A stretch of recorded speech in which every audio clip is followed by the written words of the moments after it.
The greatest or most important book of the century? We'll see about that. The McBouncer. You're going to love this one.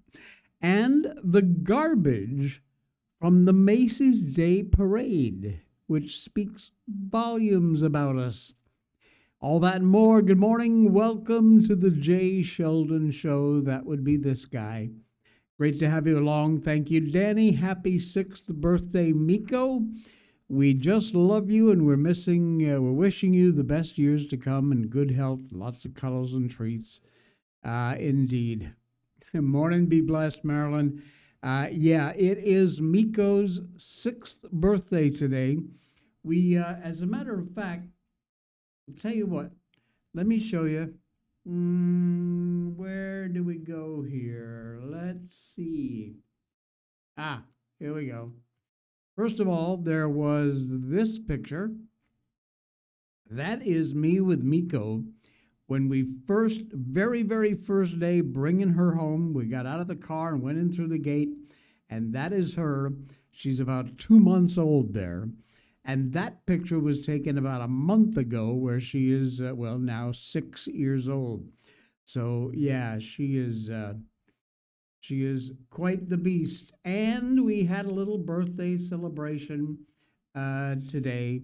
Where are we here? There we go. There is Miko with her cake, with her little number 6 candle.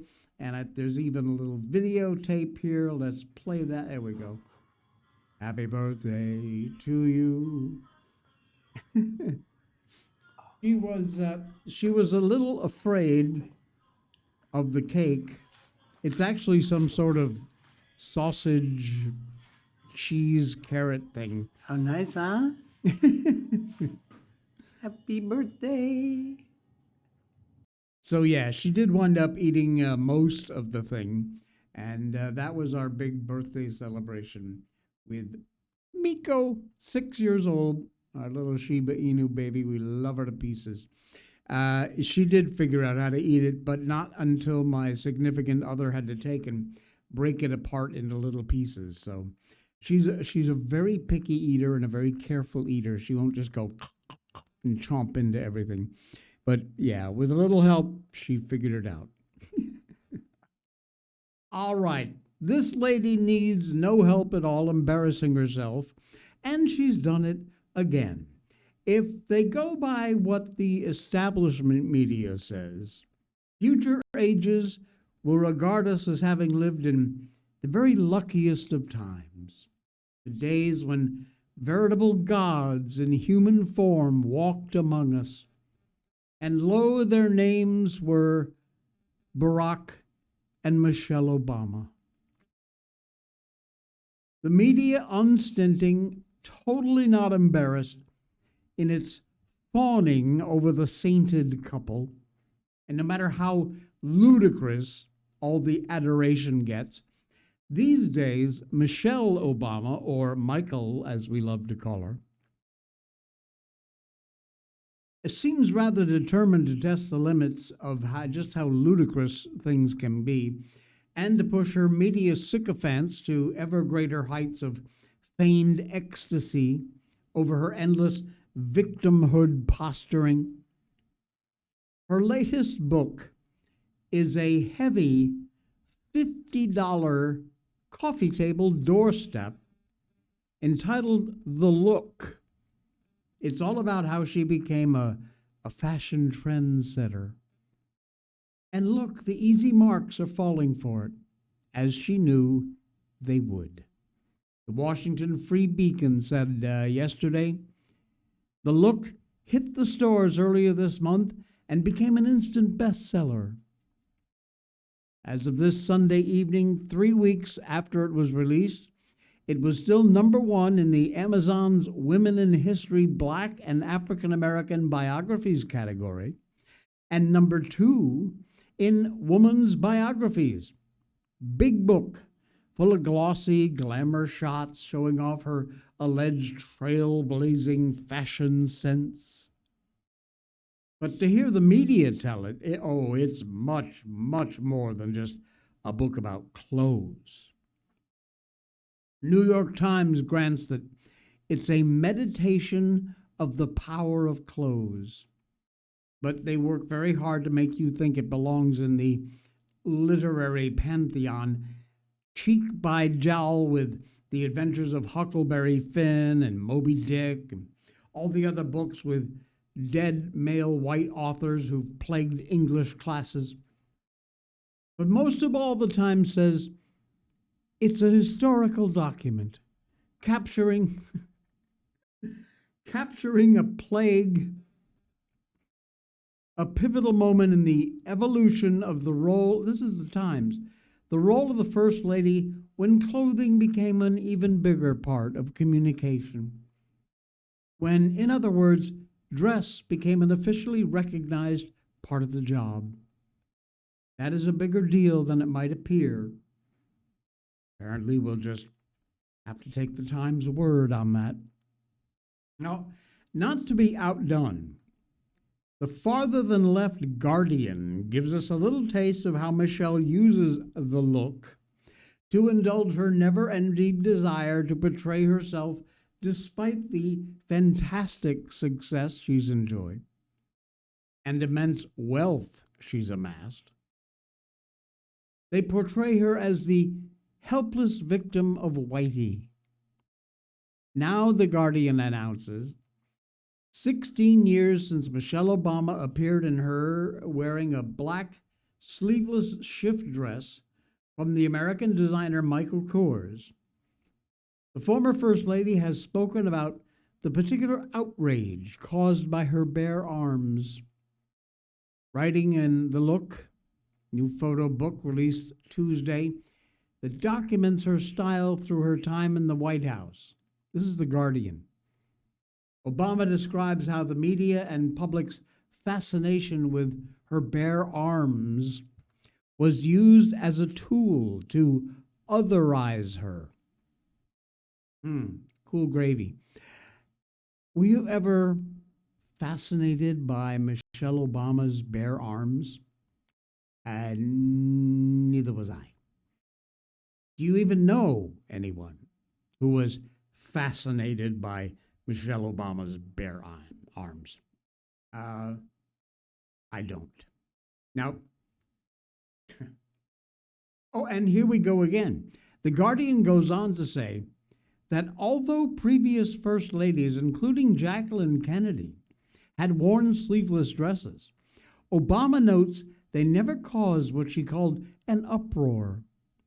While I am certainly not the only First Lady to get scrutinized, Hillary was constantly dinged for her preferences for pantsuits. Nancy Reagan lambasted for her love of haute couture. And this felt different. Yeah, of course it does. And it still does.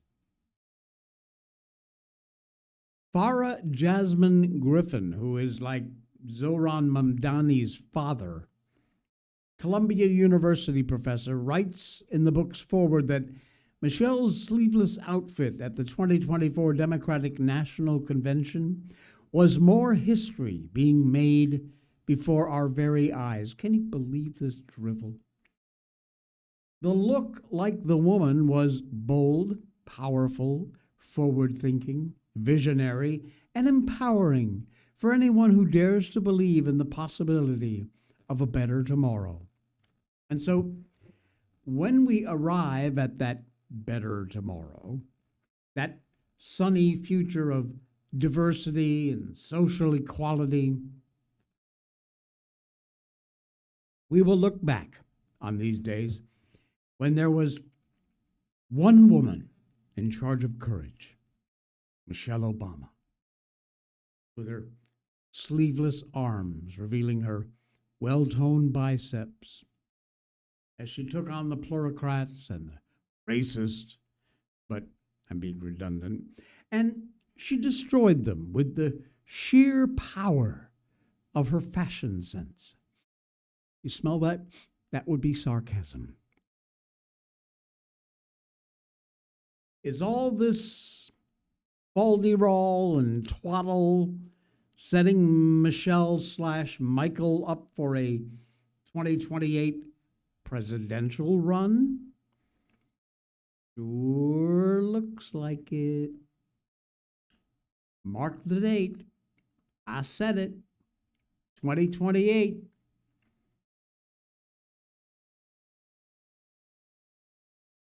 Not a good idea, but the Democrat Party is full of not a good ideas.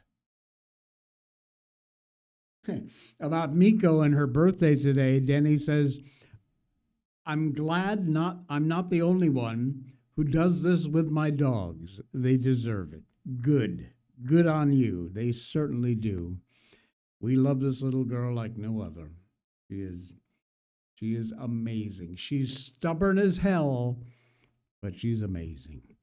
All right, pass the popcorn, folks. Kash Patel has some rather interesting news about the Comey case and those burn bags. A judge, of course, we told you this last week, tossed aside the case against former director Comey for technical reasons. Ruled the appointment of the interim U.S. Attorney Lindsay Halligan, who had filed the matter, was invalid. So there wasn't a ruling on the merits of the case, and it was dismissed without prejudice, which means it can be filed again, and likely will be. There is a potential question about the statute of limitations, but because the first charges were filed before they ran out, that may be the lifesaver. The Justice Department already indicated they plan on appealing the decision. So I don't think Comey ought to be taking that victory lap. Not quite yet. It sure sounds like a lot more is coming. And FBI Director Kash Patel, well, he's made some rather interesting statements during an interview with the Epoch Times. He said the DOJ might be pursuing the appeal. They also had, quote, numerous options to proceed, and we're executing on all those options. Good. We're not done, Patel pointedly noted. I would stay tuned for right after Thanksgiving, and you'll see multiple responses. In my opinion, that sounds like pass the popcorn. Certainly sounds like it. He is more than just the one case as an option, and he seems rather confident about what's going on. That wasn't all, by the way. Patel also had more juicy news for us about those burn bags. Remember that? Reported a while ago about the room full of burn bags they found at the FBI, which had all kinds of Russia probe documents in them. Raised a lot of questions as to what might exactly be in those documents. Patel said that information is going to come out and we will be able to see it. Let's hope they don't Epstein this thing, but that's what he said. You're going to see everything we found in that room in one way or another, be it through investigation, public trial, or disclosure to Congress. It is the single largest weaponization, politicization of law enforcement against America, and specifically targeting a political party, because the institutional elite in Washington, D.C. didn't like them and didn't want them to win. The American public deserves to not only have accountability, but reform to make sure that never happens. That's the words of Kash Patel, which I think it's more than time that all of this be completely broken wide open and we stand up and fight, fight, fight, to quote President Trump. Fight against the radical left and get this conservative reporting that you folks deserve. We all deserve. Continue to do nothing but tell the truth. Danny, I read Trump is reversing all the pardons done with the auto pen by Biden. Is this true? If so, are all those people like Fauci able to be prosecuted? The first part is true. He has reversed all of the auto pen pardons and executive orders. Basically, if it was signed by the auto pen from Biden, they're gone, no longer valid. As far as whether or not that opens up these people to be prosecuted, like Fauci, which would be a brilliant idea, I don't know. I would guess yes. If they are no longer pardoned, then they, as long as the statute of limitations hasn't run out, they should be more than able to be prosecuted. And let's hope that happens. And think of nothing better. All right. Are you ready for the McBouncer? Yeah, the McBouncer. No, you didn't hear me wrong. Before we get to that, though, it is time for a little Cyber Monday sale. Are you ready? Check this out. Cyber Monday on Blackout Coffee. Buy two, get one free. Coffee, cocoa, tea. Just put 3 items in your cart. You'll get the discount at checkout. Now, that does not include subscriptions, 5-pound bags, and bundles. But look at that. Cyber Monday sale. It is going on right now at Blackout Coffee, the best coffee on the planet. They use only premium beans. They roast your beans only after you place your order and then ship them out within 24 to 48 hours. Now, on a lot of the grinds, like here, Brutal Awakening, Morning Reaper, you can see there's an option. They will grind your beans for you before they ship them out. That's a big benefit for those of you who don't have the ability to grind the beans. They can do that for you, and that's on several of their more popular blends.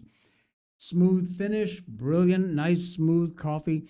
This is full-flavored, absolute gorgeous stuff, folks. I have a cup of it here on the show. I drink it first thing in the morning. I drink it last thing at night. And it's just that good. Blackout Coffee also has these holiday edition flavor packs. These are not all the flavors. There are lots of different flavors, but for the holiday season, and by the way, a great gift idea for the coffee drinkers in your life, peppermint mocha, candy cane, peppermint mocha in a pod. They've got Winter Wonderland and Winter Wonderland in pod. Yes, they do pods. They have instant coffees. Got all kinds of merch over there. They do teas and cocos. I'm telling you, you got to check it out. They're absolute fantastic. And don't forget this great Cyber Monday sale going on now. Buy two, get one free, except for subscription 5-pound bags and bundles. Check it out. Use the link in our show notes. That is right down below here. Right down there, you will see the show notes. Hit that link, head over there.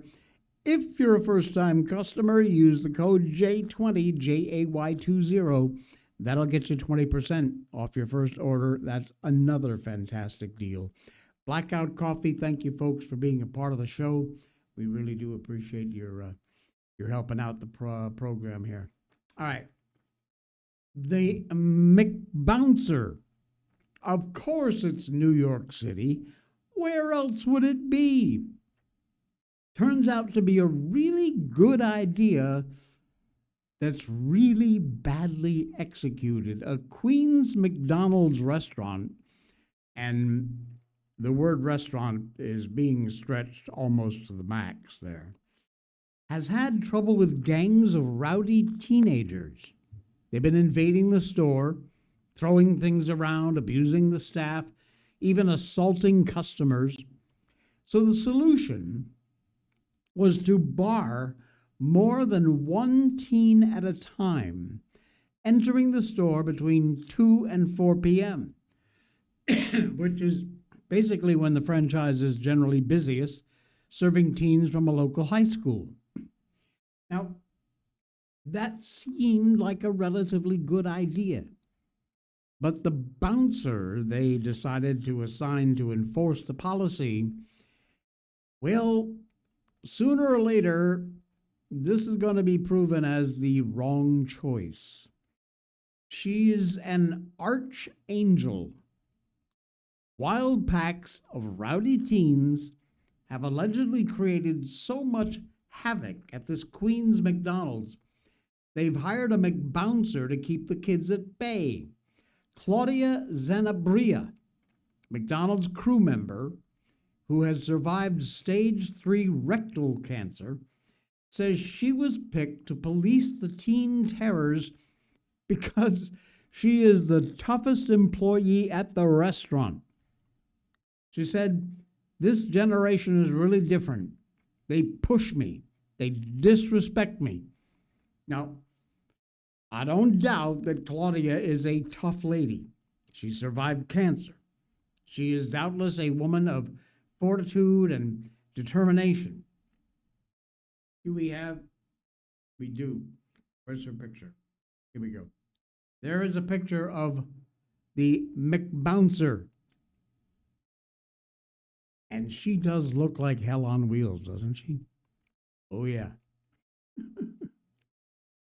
Not somebody I think I'd want to mess with. But sooner or later, this is going to end up bad. Kind of behavior she's supposed to be helping to prevent. Cops have been called to the restaurant 15 times this year so far. Assault, disorderly conduct, other crimes, according to police records. The most serious incident, May 21st, just before 3 p.m., when a 24-year-old man claimed he was slapped by a stranger and filed a police report. Zanabria said that by the time the police arrived at the restaurant, the rowdy teens typically have already fled, run away, and left a trail of destruction in their wake. And one melee caught on video, two groups of teens descended on the joint from both entrances and brawled with each other inside the restaurant. And they were even disrespectful to the cops, she claimed. Claudia Zanabria, from the photographs included in the article and on the X post, appears to be kind of a petite woman, somewhat.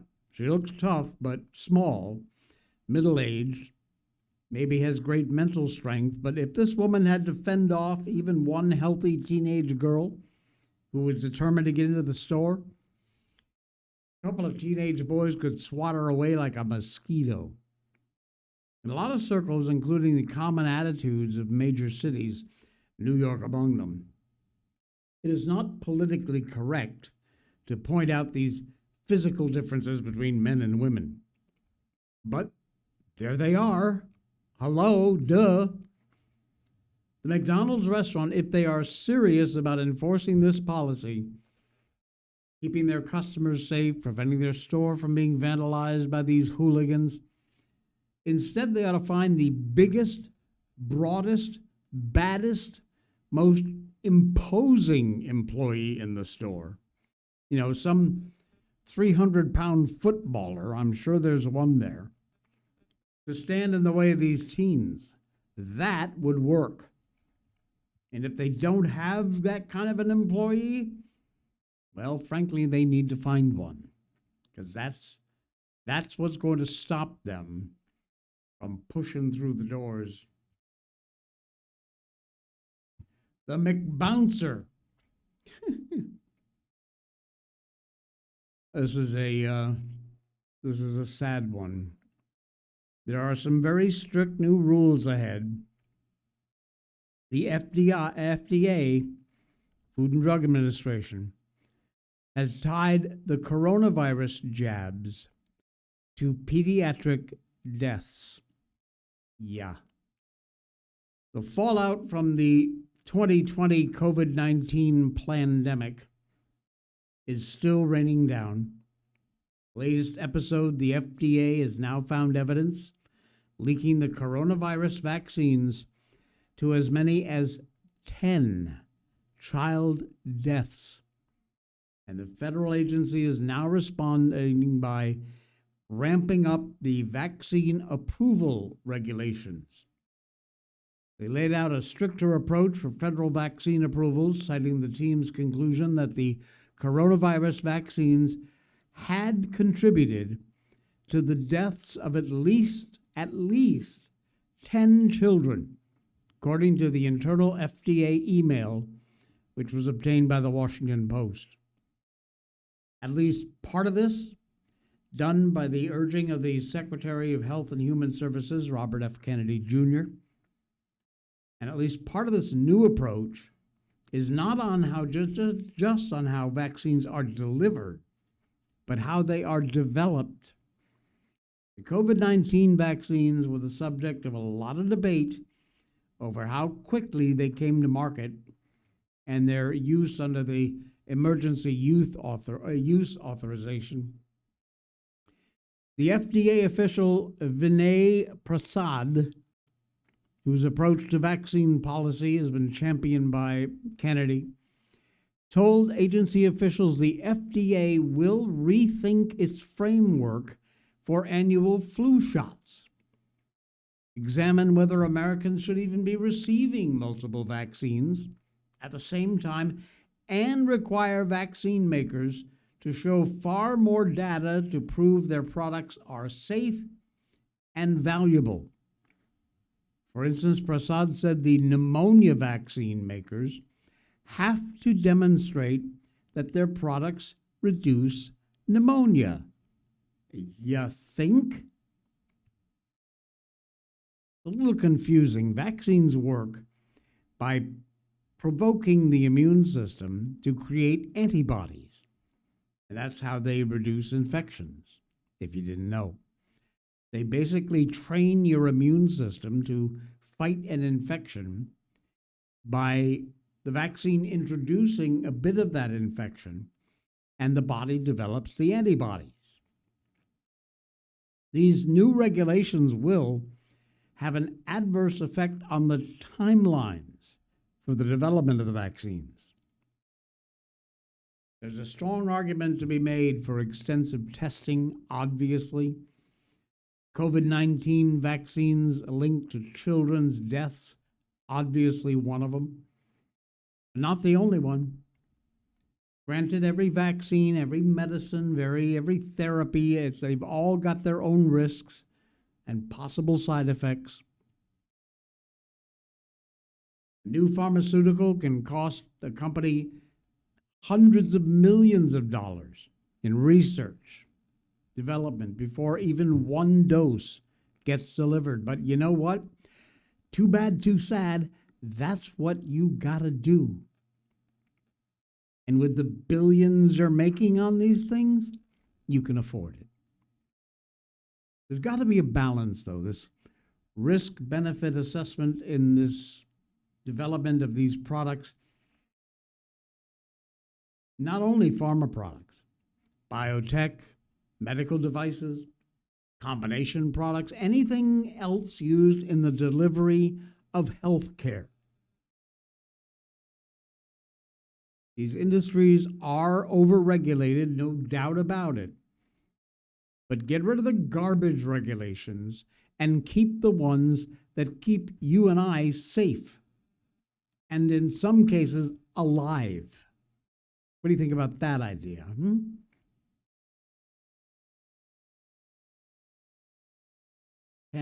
At least 10 deaths of children.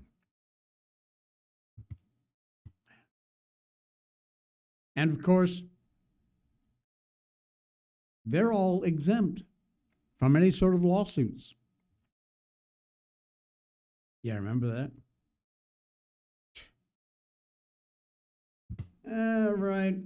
What else we got going on here? Bessent is moving to completely cut off illegals from the U.S. financial system. If you don't know who that guy is, by the way, you might not. He is the Treasury Secretary, Scott Bass. He's been moving to remove illegal aliens from the U.S. financial system completely. If you're an illegal, you don't get to play here. If you're not allowed in the country, certainly you should not be getting tax-funded benefits. At Trump's direction, We're working to cut off federal benefits to illegal aliens and preserve them for U.S. citizens. Thank you. Whether it's welfare, health care, education, or any other taxpayer-funded program, illegal aliens are not allowed and should not be allowed to receive federal benefits. If you believe otherwise, you are a leftist Nazi whack job. Go away. Shut up and sit down. You're wrong.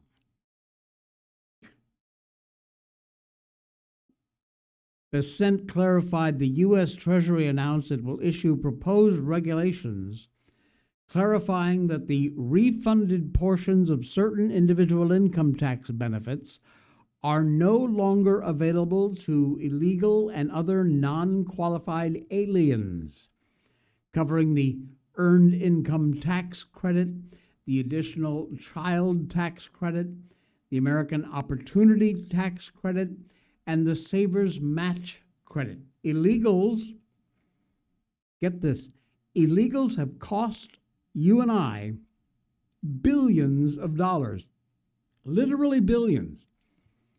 Beginning in 2024, the annual costs to American taxpayers just for illegal alien benefits, $150.7 billion. For illegals, $150+ billion. The Democrats deliberately induced specifically to try to obtain federal funding for illegals. And then there's this excessive expenditure for illegals' health care, housing, travel, all that.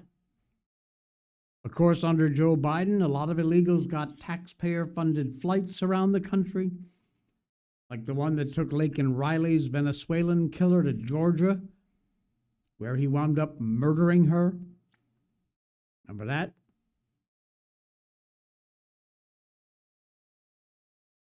Bessent made this announcement specifically in response to Trump's Thanksgiving message, deploring the financial and societal burden of the huge number of illegals in this country. Trump wrote, "A migrant earning $30,000 with a green card will get roughly $50,000 in yearly benefits for their family." The migrant population, the real migrant population, is much, much higher. Refugee burden, leading cause of social dysfunction in America, something that didn't even exist after World War II. Failed schools, high crime, urban decay, overcrowded hospitals, housing shortages, large deficits, all that. As an example, hundreds of thousands of refugees from Somalia have completely taken over what was once the great state of Minnesota. It is gone. Kiss it goodbye. This whole immigration reform and financial reform cannot possibly come soon enough. Make it happen.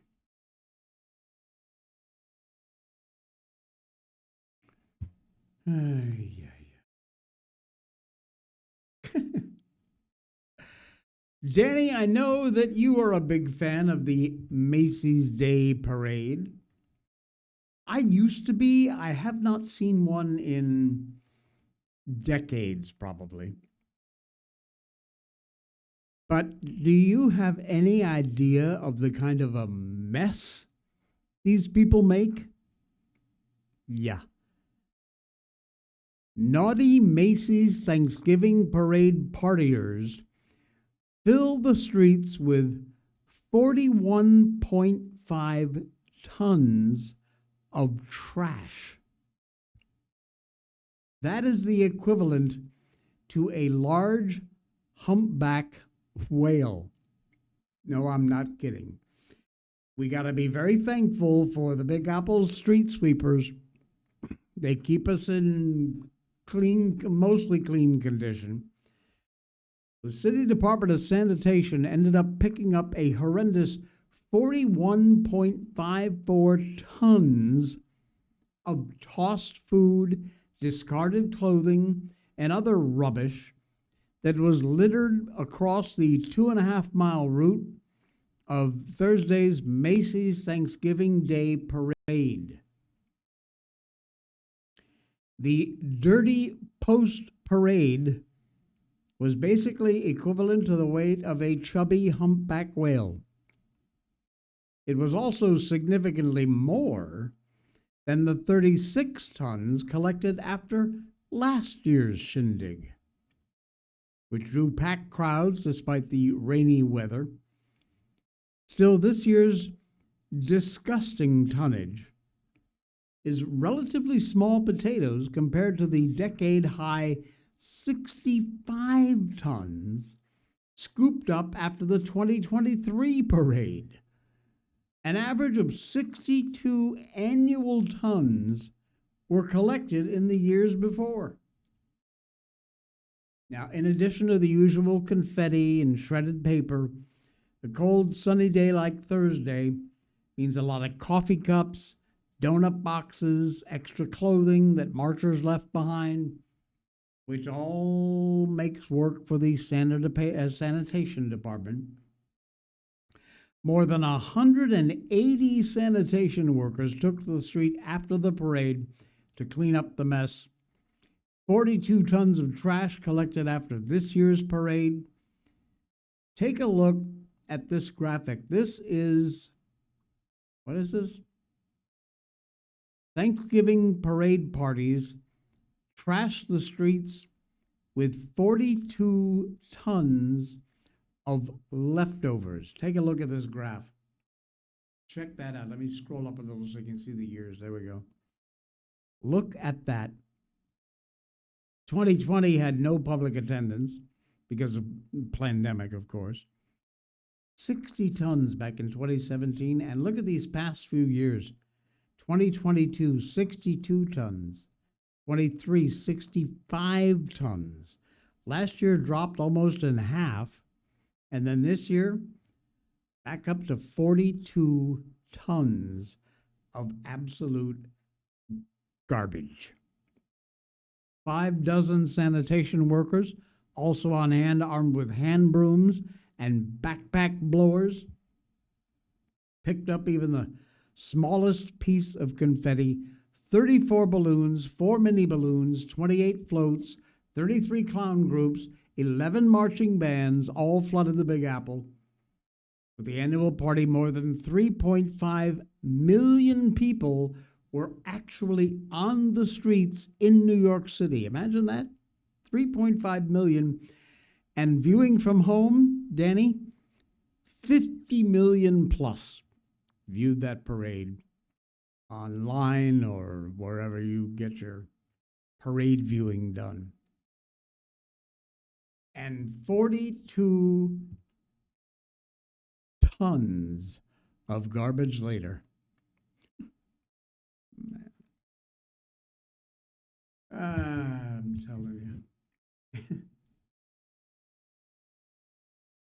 Blackout Coffee, links in our show notes. Great Cyber Monday sale going on right now.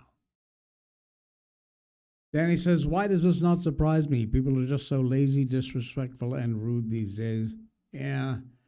Sadly, yeah, we really don't care. We just toss things. All right, we're going to tell you about a new law in North Carolina, which is a brilliant idea. However, first of all, we're going to tell you about the good folks you should be getting your mobile service from, and that would be Patriot Mobile. When you choose Patriot Mobile, you're not just picking a wireless provider. You're choosing a company that shares your values. It's easy to switch, and you can keep your number, your phone, and most importantly, your values. With Patriot Mobile, you get the power of nationwide coverage on all 3 major networks. That means wherever life takes you, we've got you covered on the same reliable networks you already know and trust. And when you need us, we're here for you right here at home. Our customer service is 100% US based because we believe that support should come from people who understand you and your values. At Patriot Mobile, you're not just another call, you're a priority. In today's world, where you spend your money matters more than ever, every dollar is a vote for the kind of future you want to build. Join the thousands of Americans making a difference with every call, every text, and every connection. Choose a company that shares your values. Choose Patriot Mobile. PatriotMobile.com/J, J-A-Y, and that will get you a huge discount of 1 month free. Your first month is on me if you sign up from that link, PatriotMobile.com/J.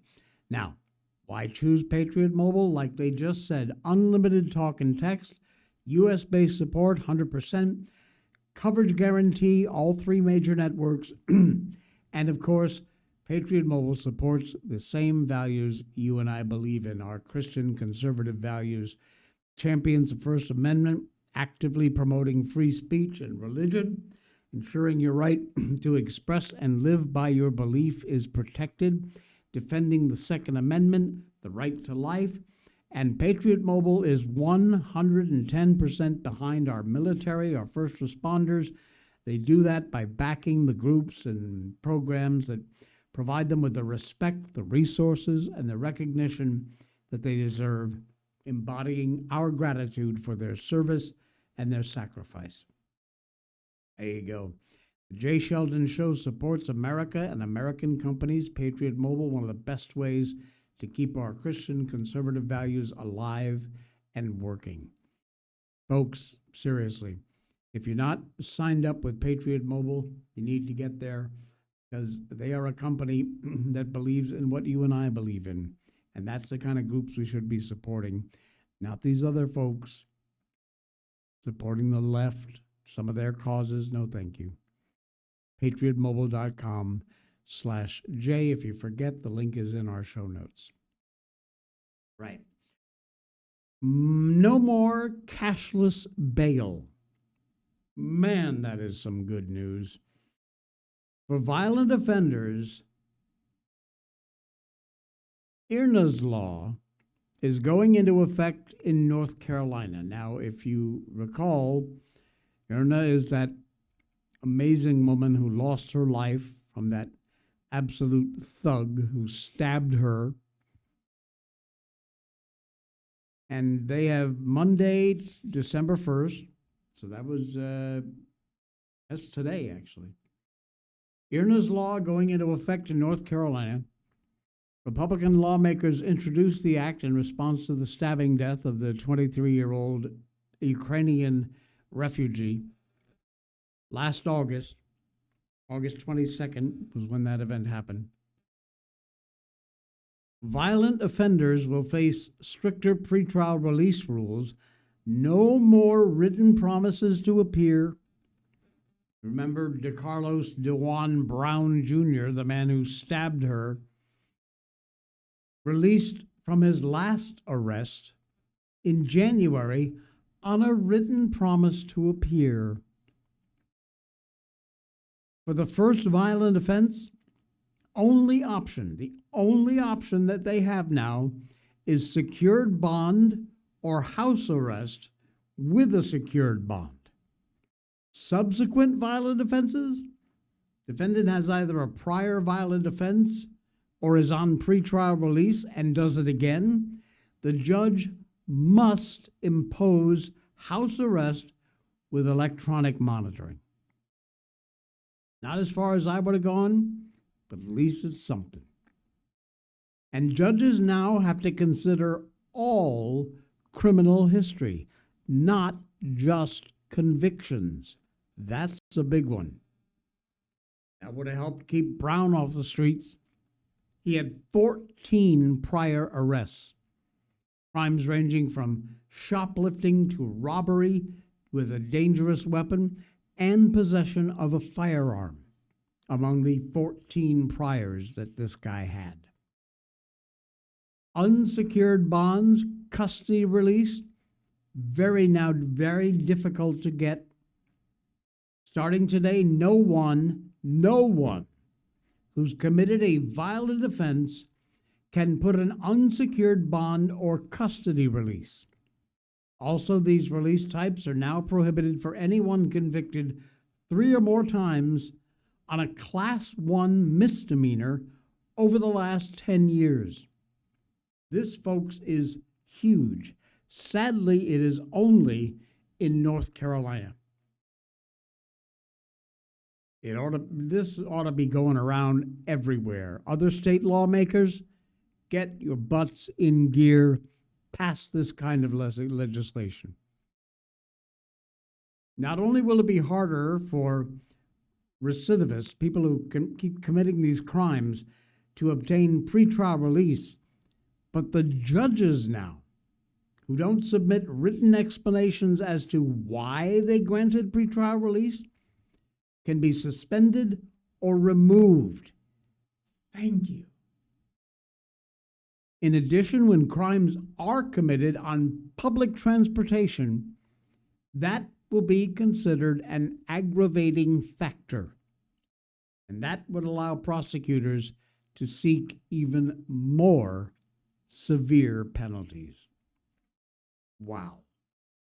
North Carolina, good on you. Fantastic. Keep it up. Keep it going. Put some teeth in these regulations and laws. That's what we like to see. All right, we're headed for the home stretch.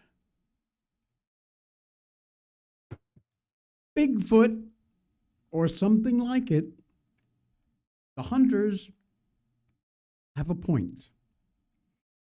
A forest is large enough for surprises. The lower 40, and listen to this, the lower 48 has nearly 1.3 million square miles of forest. That's a lot.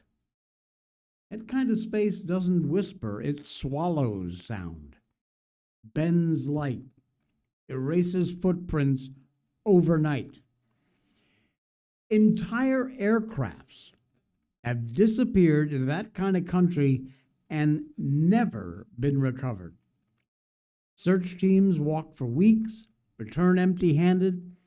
Creeks reshape banks, scatter soil. Branches cover tracks before the sunlight warms from the canopy. A continent with that much wilderness, 1.3 million acres, still holds something we haven't named, an undiscovered hominid.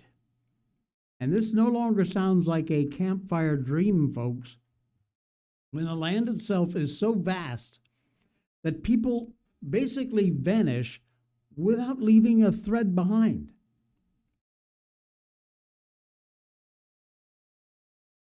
I have always believed in the Bigfoot idea, that there is something out there. I think a lot of these reports and videos are just fake crap, but I've still been very optimistic about the whole Bigfoot idea. It just asks for the humility in the face of the land that overwhelms it with modern eyes. Les Stroud, the survivor man, he's said for many years, and his tone always feels very honest. Now, I know what you're thinking. Manny is off on one of his butt-ugly riffs about being convinced that an 8 to 11-foot hominid is walking in the back country in the most beautiful areas of the country. But this time, I'm not cherry-picking data or stories, just passing along. Bigfoot hunters study patterns, not just stories.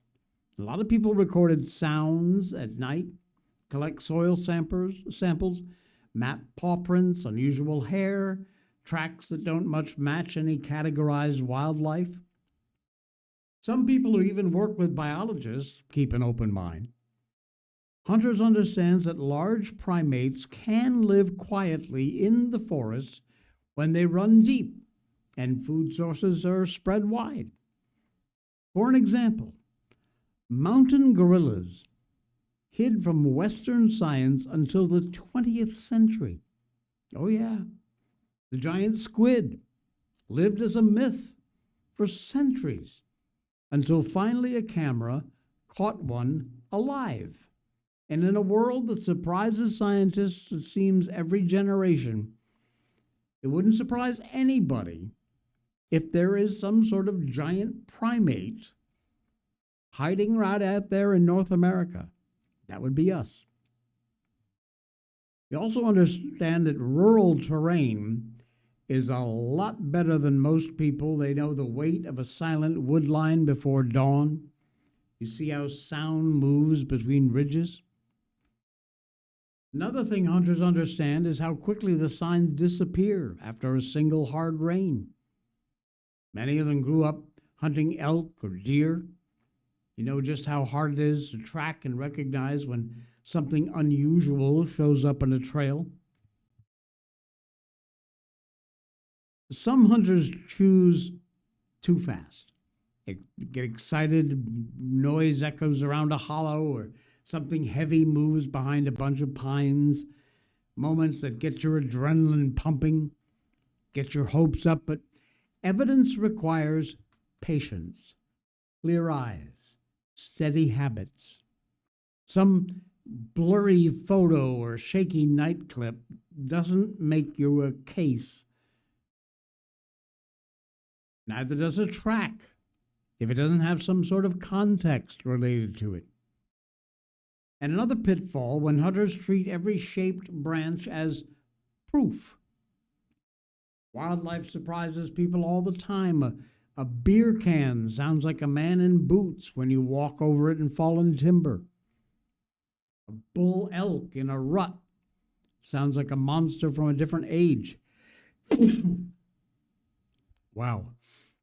And a hunter who wants an answer has got to avoid the shortcuts. Be careful. Scientific caution. There are vast stretches in North America where silence keeps its own counsel. Believers in Bigfoot don't need to fantasy to justify their search, just openness to the idea that nature grows stranger the further you get from the pavement. Sometimes hunters fall into familiar traps by trusting weak evidence, racing ahead of proof. But hunters also bring experience, intuition, respect for the wild ground that really shouldn't be dismissed. Am I certified crazy for hoping that or thinking that Bigfoot exists? Maybe. But if you spend time listening to the first-person accounts of people's experiences in the wilderness, it becomes pretty hard to just discount the words of law enforcement, lawyers, hunters, other people with strong characters. Do you believe? It's a long shot, and I have often said, why have we not taken night vision cameras, loaded them up on a couple of choppers or planes or whatever, and done a sweep pattern search throughout these areas of wilderness? You'd find one pretty quick doing that at night. Never been done. So we'll see. We shall see. All right, got a quick one to wrap up the show, and this is amazing. This is absolutely incredible. Hang on just one quick second while I pop around a couple of these things here. All right. A meteorite was caught on a door camera. Now, it goes in front of the camera. We don't actually see the impact, but we can hear the sound. And frankly, what I'm hearing sounds like glass breaking. Check this out. Let me go full screen so you can actually see it. Let me move myself a little bit out of the way. There we go. Listen closely and watch this. It's amazing. On an ordinary day on Prince Edward Island, something extraordinary. There you go. A sound never recorded before, You do see it. captured clearly in Mostly. daylight. The smash steps away from Joe Validum's house. What hurtled from the sky missed hitting the homeowner by about 2 minutes. It landed right between my legs where I was standing. He'd left to walk his dogs. When he Wow. got back, all he saw was a mess. We had no idea what it was, and we were cleaning it up and going to throw it away. But a neighbor heard a crash and questioned, was this a meteorite? The homeowners wondered too when they saw their camera and sent photos to a meteorite expert at the University of Alberta who happened to be on his way to PEI for a family vacation. Chris Hurd confirmed that yes, this was a meteorite, the first ever recorded to land on PEI, but also a first for the world. The first time that we've ever had a recorded fall of a meteorite hitting the surface of the Earth with sound included. The sound of a space rock about the size of a kiwi shattering on impact. When I showed it to my wife, she said it sounded like ice breaking, like if you took a chunk of ice and just smashed it, right? It's remarkable because it's never really been heard before. Absolutely. How cool is that? Ha! And thank God nobody was under it. That would have absolutely been the end of your days if you'd have been standing underneath that thing. That's incredible. All right, folks, we're done. That's it. Wow, wrapped up almost a full hour here. We are going to be back again tomorrow. It's the start of a brand new week. The Christmas season is kind of here. I got my tree up. If you noticed that in Miko's birthday picture, the tree is there. And yeah, we did that over the weekend. So we'll see you again tomorrow. Please check out Blackout Coffee, Patriot Mobile, all of our great sponsors. They're all down there in the show notes. Go buy something, would you? Help to support the show.